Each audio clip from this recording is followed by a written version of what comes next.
tudo bem? Mais um vídeo do Clube da Leitura no ar. E no vídeo de hoje nós estamos aqui para fazer a leitura dos capítulos 106, 107 e 108 do livro A Cruz de Fogo. Para a semana que vem, anota aí porque nós iremos ler os capítulos 109 e 110 do livro A Cruz de Fogo. Semana que vem nós teremos aqui no canal, então, o último vídeo do Clube da Leitura desse quinto livro, A Cruz de Fogo. Então já providenciem aí o seu livro 6, tá bom? Um Sopro de Neves Cinzas. Então já providenciem aí o seu livro 6. Vou deixar o link aqui no box de descrição para vocês adquirirem o livro de vocês com o melhor preço da internet, tá bom? Se vocês forem comprar também o formato PDF, também tem o link aqui abaixo para vocês adquirirem tanto o formato físico, né, tanto o livro físico quanto no formato digital. Acessem o box de descrição, o primeiro comentário desse vídeo também, para você adquirir aí o seu sexto livro da saga Outlander, pra gente começar logo essa leitura. Eu estou muito ansiosa pra gente começar aí esse novo livro e eu espero muito ter a companhia de vocês também para essa próxima leitura. Nós começamos a leitura desse capítulo 106 com o falecimento da esposa do Kenny Lindsay. A gente já viu esse personagem algumas vezes aqui nos livros. A esposa dele era a Rosamund Lindsay. Em uma manhã ela estava ali trabalhando ali, né, ao redor de Reed, quando ela vai cortar uma árvore e acaba cortando a mão dela. Mas o ferimento não foi um ferimento simples, foi um ferimento grave. Eles tentaram cuidar desse ferimento por 3 dias em casa e só então chamaram a Claire. Quando a Claire foi cuidar, foi olhar direitinho, ela precisou administrar penicilina, obviamente, porque tinha uma infecção gigantesca ali, e inclusive a Rosamund já nem estava tão bem assim, já sofria de febres altíssimas, e a Claire precisou administrar a penicilina. Só que nessa altura do campeonato, né, com a infecção do jeito que já estava, bem adiantada, o ideal seria a amputação do braço dela. Mas o Kenny não autorizou, a Rosamund não tinha condições de falar por si, já que ela já estava assim, gente, delirando por conta da febre e tudo mais. Então o Kenny não autorizou. Já que ele não autorizou, a Claire não podia fazer esse procedimento. E alguns dias depois, se eu não me engano, no dia seguinte mesmo, a Rosamund, ela faleceu. E aí a gente vai acompanhando aqui a Claire fazendo essas anotações no diário dela, né? No diário que era do Dr. Rawlings, agora é da Claire.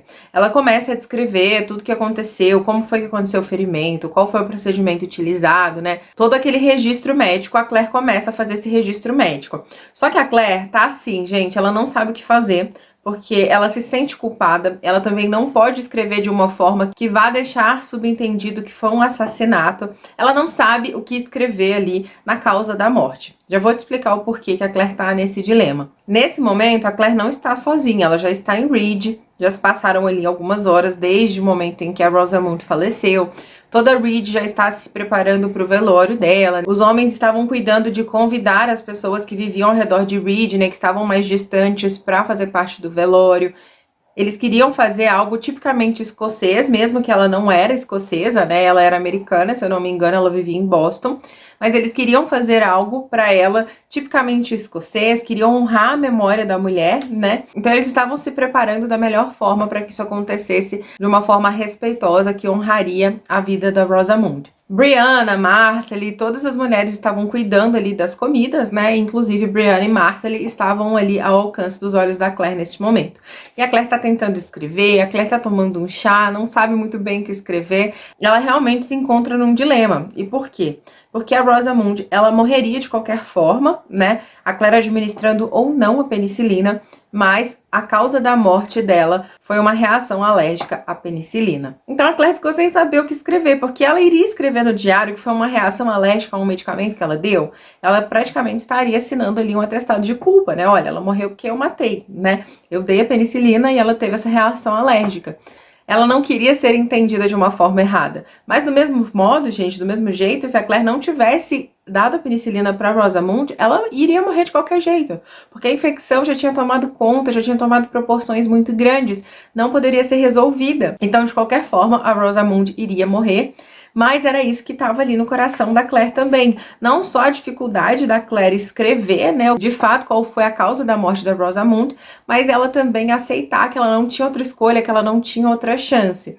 Quando ela fica sozinha com a Brianna, quando as outras mulheres saem da sala, a Brianna chega pra Claire, conversa com ela, né? A Claire conta pra ela o que aconteceu. A Claire fala, eu matei ela.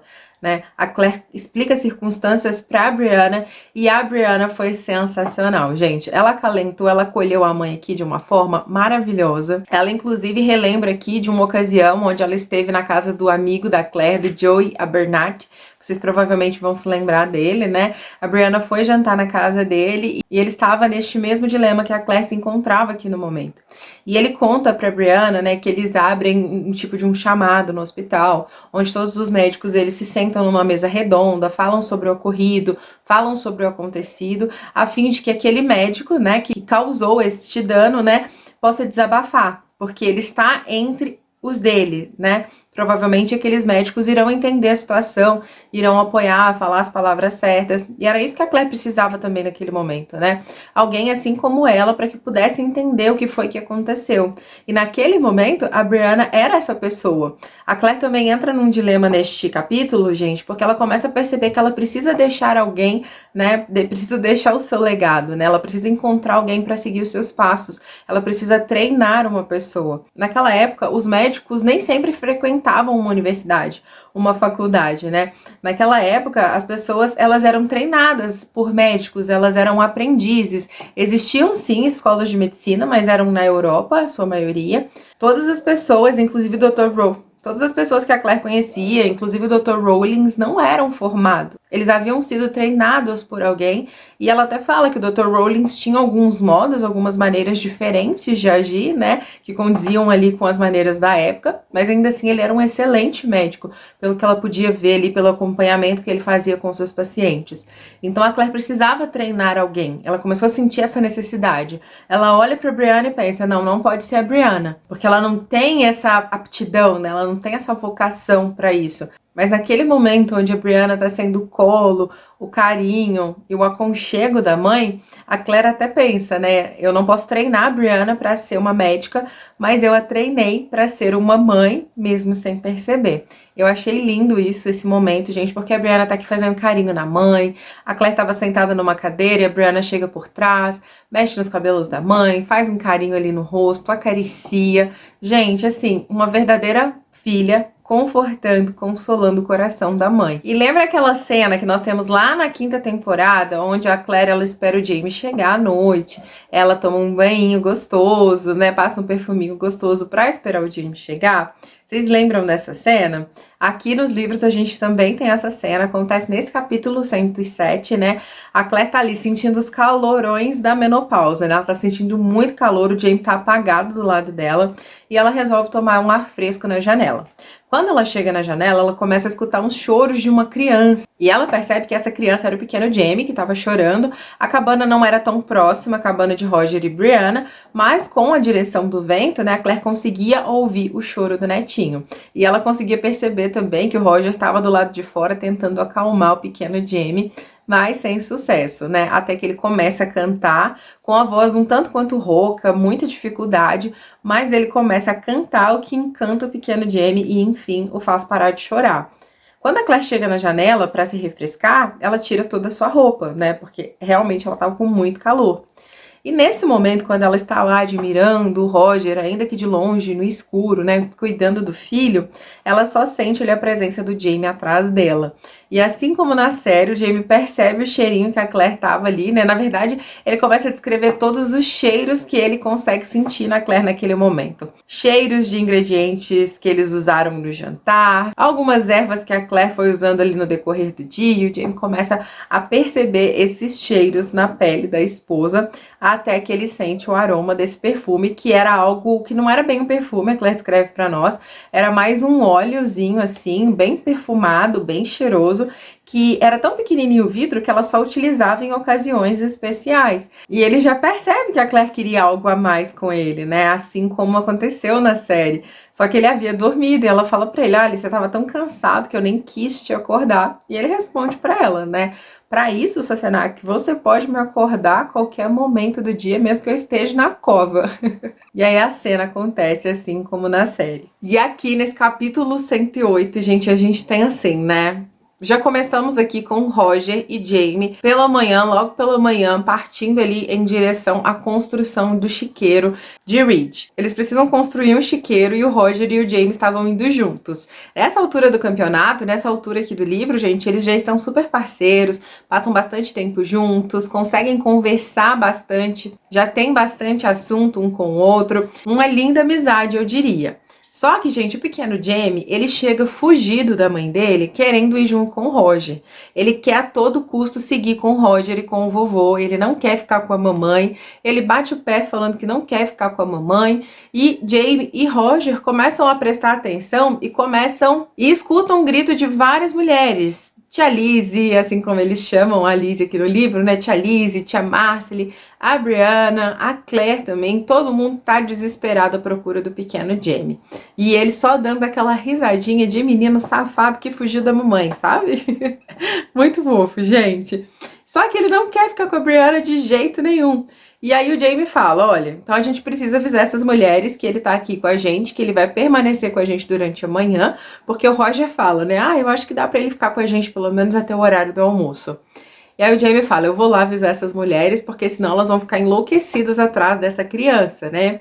E o Roger escreve aqui pra nós, gente, que uma sensação maravilhosa tomou conta dele, porque foi a primeira vez que o pequeno Jamie quis muito ficar com ele e preferiu não ficar com a Brianna, né? Foi a primeira vez onde ele foi o escolhido ao invés da mãe. Então, assim, o ego dele agradeceu. E quando o Jamie retorna, né, de ter ido avisar as mulheres que o pequeno Jamie estava com eles, o Roger fala que ele voltou com uma carinha de sapeca também, tá?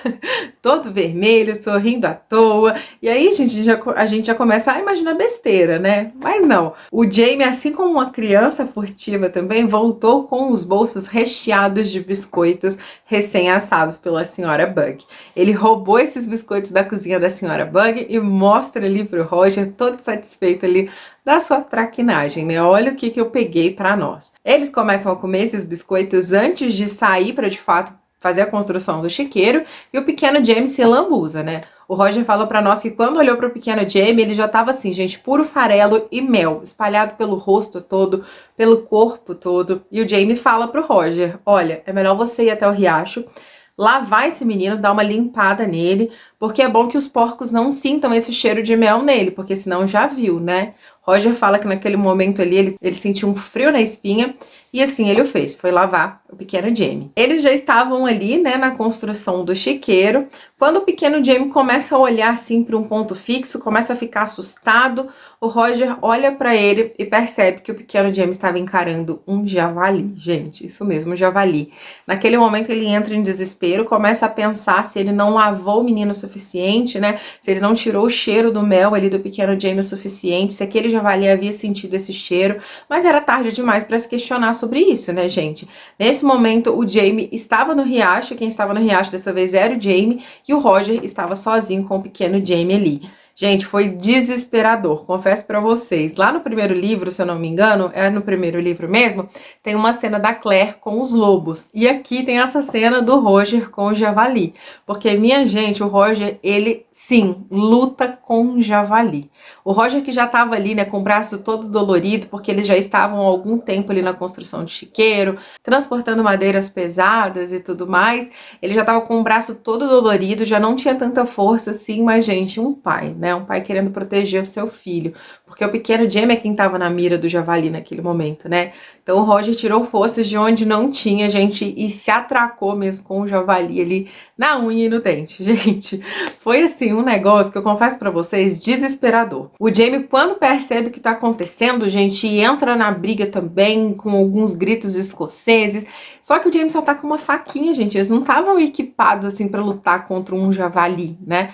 Mas eles precisavam fazê-lo porque senão eles morreriam. E eles conseguem, gente, depois de golpes daqui, golpes dali, foi algo que não foi fácil, tá? O javali deu uma resistida ainda, mas eles conseguem abater o javali. E no exato instante onde eles abatem o javali, o Roger começa a ouvir, gente, alguns uivos. Quando ele para prestar atenção, eram lobos, gente. Ele fala, meu Deus, isso não é justo, a gente acabou de abater um javali aqui com muito custo, o Jamie tava puro sangue dos pés à cabeça, e agora lobo. A única coisa que o Roger pensa no momento é se jogar em cima do pequeno Jaime e ficar abraçadinho com o menino ali, torcendo para que esses lobos passem direto, né, não vão na direção deles, o que era algo muito complicado, porque esses lobos provavelmente estavam sendo atraídos pelo barulho da briga, né, e também por conta dos gritos do javali que ele deu ali antes de morrer. Que, na verdade, o javali ainda estava fazendo esses grunhidos ainda, né, porque ele ainda não tinha morrido ainda de fato, né. Só que o Roger fala que neste exato momento uma lança de uma flecha abate o javali. Era uma lança pequena, mas abateu o javali de vez, né? E aí ele olha pra cara do Jaime e percebe que o Jaime estava olhando muito fixo. Quando ele olha também, ele vê um índio. Mas não era qualquer índio, gente. Não era qualquer nativo. Era o Ian, gente. Eu fiquei assim, meu Deus, eu não imaginava encontrar o Ian aqui neste momento. Já tava até pensando, né? Nós estamos aqui na penúltima leitura do livro A Cruz de Fogo e até agora nada do Ian, que lá na série apareceu na 5ª temporada, né? Será que aqui nos livros ele só vai aparecer na 6ª temporada? Mas não, minha gente. Tivemos aí o ar da graça do jovem Ian novamente. Tô muito curiosa pra saber como que vai ser, já que a aparição dele aqui foi completamente diferente da série, né?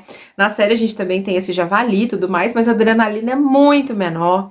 O Jaime, inclusive, tá com a Claire na floresta e não com o Roger, né? Não tem essa luta, porque rapidamente o jovem Ian consegue matar esse javali, né? Na série, então é bem diferente. E eu já estou curiosa para saber mais dessa chegada triunfante aí do jovem Ian, gente.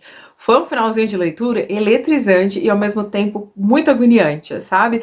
Na verdade, esses últimos capítulos do livro A Cruz de Fogo, eles têm tido essa mistura de choro, emoção, risada, e quando vê a gente já tá aqui numas dessas cenas agoniantes, né?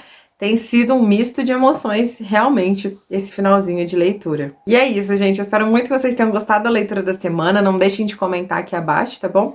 Vejo vocês no próximo vídeo. Um super beijo e até lá. Tchau!